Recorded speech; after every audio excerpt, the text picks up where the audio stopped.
dolientes hoy lloran arpegios que son para ti. Anaí,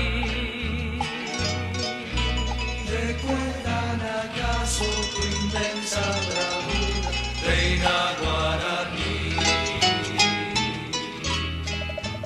Anaí,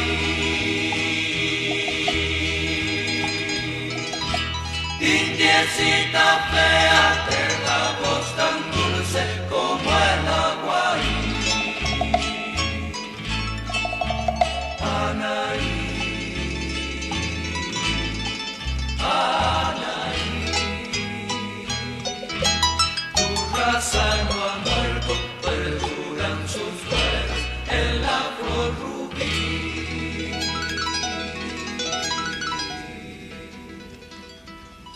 Defendiendo altiva tu indómita tribu, fuiste prisionera,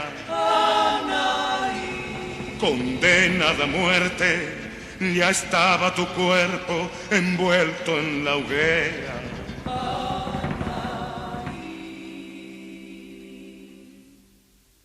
Y en tanto las llamas te estaban quemando, y en roja corona se fue transformando la noche piadosa, cubrió tu dolor,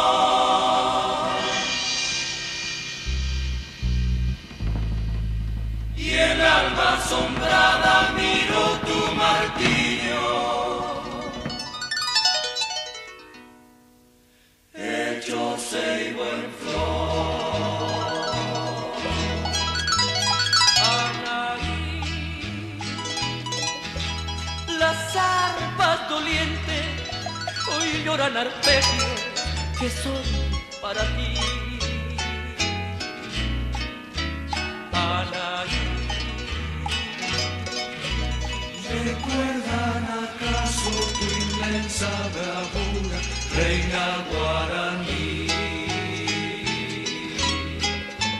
Anaí,